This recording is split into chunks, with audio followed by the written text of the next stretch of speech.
Welcome to our channel success quest. আজ আমরা ভূগোলের বেশ কিছু গুরুত্বপূর্ণ প্রশ্ন নিয়ে চলে এসেছি। আজকের প্রথম প্রশ্ন, অ্যাটলাস শব্দটির অর্থ কী?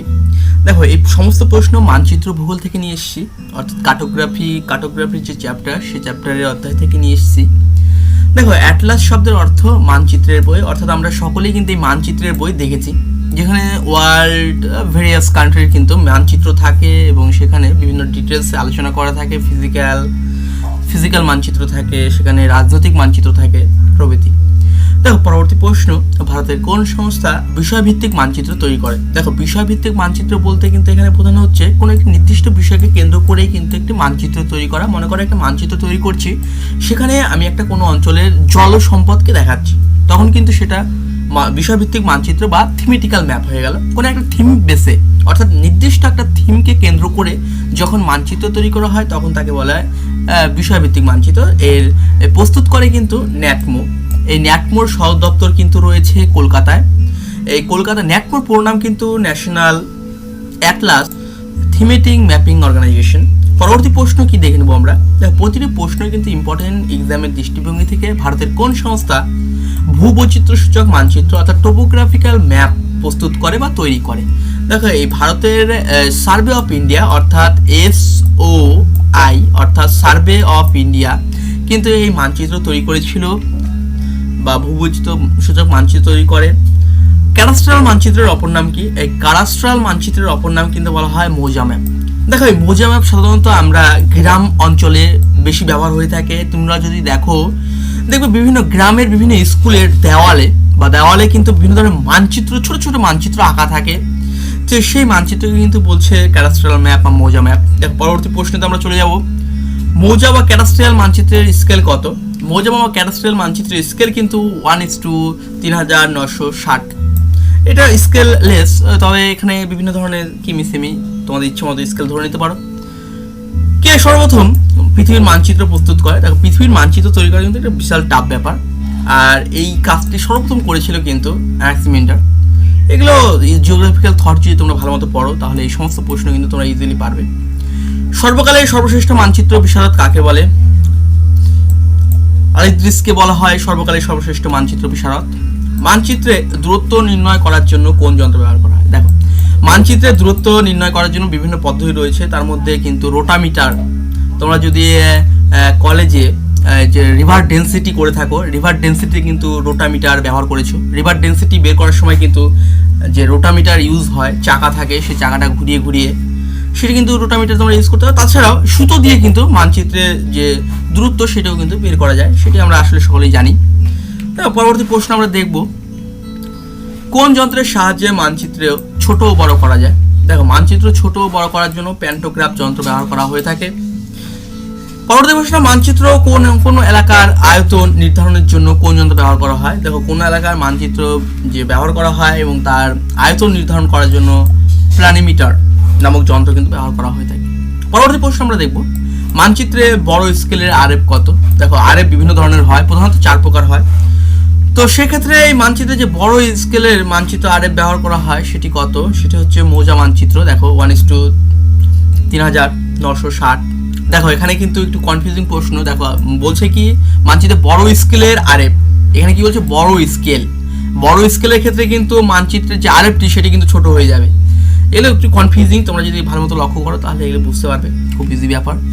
তারপর দেখবো মানচিত্রে মাঝারি স্কেলের আরএফ কত? মানচিত্রে মাঝারি স্কেলের আরএফ হচ্ছে 1:50,000। দেখো, এই স্কেলের মানচিত্রে কিন্তু আমরা টোপোগ্রাফিক্যাল ম্যাপ অধিক করে থাকি, বা 25,000 এই স্কেলও আমরা করে থাকি, আর এই স্কেলটা আমরা অধিক ব্যবহার করে থাকি। তোমরা যখন কলেজে টোপোগ্রাফিক্যাল ম্যাপ করেছো তখন কিন্তু দেখেছো এই স্কেলটা আমরা অধিক ব্যবহার করে থাকি। পরবর্তী প্রশ্ন, মানচিত্রে ছোট স্কেলের আরএফ কত? দেখো, ছোট বলেছে, তাহলে কি হবে? স্কেলটি কিন্তু বড় হয়ে যাবে, স্কেলের মানটি বড় হয়ে যাবে, 1:10 লাখ। পরবর্তী প্রশ্ন, কে ভার্নিয়ার স্কেল আবিষ্কার করে? দেখো, আমরা যখন কলেজে পড়েছি স্কেল আঁকার সময় কিন্তু ভার্নিয়ার স্কেল এঁকেছি। সে ভার্নিয়ার স্কেল কিন্তু আবিষ্কার করেছিলেন রবার্ট পিয়েরি ভার্নিয়ার। এগুলো খুব ইজি, এগুলো প্রশ্ন কোনোদিন আসবে না, তবু সাধারণ জ্ঞানের জন্য এগুলো জানা দরকার। আরএফের পুরো নাম কি? আরএফের দেখো পুরো নাম হলো রিপ্রেজেন্টেটিভ ফ্র্যাকশন। দেখো, রিপ্রেজেন্টেটিভ ফ্র্যাকশন কিন্তু একটা গুরুত্বপূর্ণ স্কেল, যেটি কিন্তু পৃথিবীতে সর্বাধিক ব্যবহার হয়ে থাকে, কারণ এটি একটি স্কেললেস স্কেল। সেক্ষেত্রে কিন্তু সকলেই আমরা এটা খুব সহজে ব্যবহার করতে পারি এই স্কেলটি। তারপরে কি বলছে দেখো, সাক্ষরতা বন্টনের মানচিত্র কোন প্রকার ম্যাপ। দেখো আমরা বিভিন্ন ধরনের বিষয়কে মানচিত্রে আমরা দেখানোর চেষ্টা করি, তার মধ্যে একটি হলো সাক্ষরতার বন্টন। সাক্ষরতার বন্টন বিষয়ভিত্তিক ম্যাপ বা থিমেটিক ম্যাপ।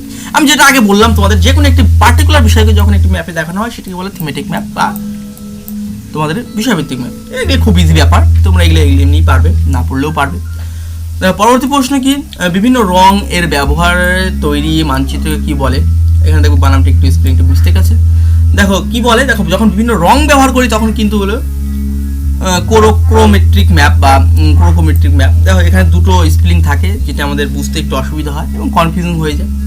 তার পরবর্তী প্রশ্ন দেখবো, কোন যন্ত্রের সাহায্যে ত্রিমাত্রিক কোনো দৃশ্যকে দ্বিমাত্রিক করে মানচিত্রে অঙ্কন করা হয়। এটি কি হবে, স্টিরিওস্কোপ। দেখো স্টিরিওস্কোপ আশা করি তোমরা সকলেই ব্যবহার করেছো কলেজ লাইফে। পরবর্তী প্রশ্ন দেখবো, মানচিত্র অঙ্কনে সর্বাধিক প্রয়োজনীয় কি। দেখো মানচিত্র অঙ্কনে সর্বাধিক প্রয়োজনীয় হচ্ছে স্কেল। স্কেল ছাড়া একটি মানচিত্র অসম্পূর্ণ। Without scale we can not draw আ মানচিত্র বা ম্যাপ। এটা কিন্তু সবাই জানি আমরা। পরবর্তী প্রশ্ন আমরা দেখবো, টোপোগ্রাফিক্যাল মানচিত্রে আরএফ কত হয়। দেখো টোপোগ্রাফিক্যাল মানচিত্র বিভিন্ন ধরনের হয়। দেখো আমি যেটা বললাম টোপোগ্রাফ মানচিত্র 1:50,000। এই 50,000 ধরেই কিন্তু আমরা সর্বাধিক মানচিত্র আমরা অঙ্কন করেছি আমাদের কলেজ লাইফে। তোমরা যদি রিকল করতে পারো দেখবে যে আমরা কিন্তু এই স্কিলটা ধরেই কিন্তু আমরা আমাদের কলেজ লাইফে বিভিন্ন ধরনের যে সমস্ত অঙ্কনগুলো ছিল বা প্র্যাকটিক্যাল ছিল সব কিন্তু এই ধরেই আমরা করতাম। পরবর্তী প্রশ্ন, এইডোগ্রাফি কি। এইডোগ্রাফ কি, দেখো মানচিত্র ছোট বড় করার যন্ত্র। দেখো মানচিত্র ছোট বড় করার জন্য বিভিন্ন ধরনের যন্ত্র রয়েছে, তার মডার্ন একটি যন্ত্র হচ্ছে এইডোগ্রাফ। খুব ইম্পর্টেন্ট একটি প্রশ্ন। দেখো পরবর্তী প্রশ্ন, বেঞ্চমার্ক কি। ভূপৃষ্ঠ থেকে কোনো বিন্দুর সমুদ্রপৃষ্ঠ থেকে মাপা প্রকৃত উচ্চতা। দেখো প্রকৃত উচ্চতা অর্থাৎ ভূপৃষ্ঠ থেকে অর্থাৎ সমুদ্রপৃষ্ঠ থেকে, এখানে সমুদ্রপৃষ্ঠ থেকে কোনো বিন্দুর সমুদ্রপৃষ্ঠ থেকে মাপা অর্থাৎ সমুদ্রপৃষ্ঠ থেকে এটা মনে করো সমুদ্র, এর থেকে যে উচ্চতা সেটিকে বলছে বেঞ্চমার্ক। অর্থাৎ এই সমুদ্রপৃষ্ঠের যে উচ্চতাটা সেটা বেঞ্চমার্ক বলছে।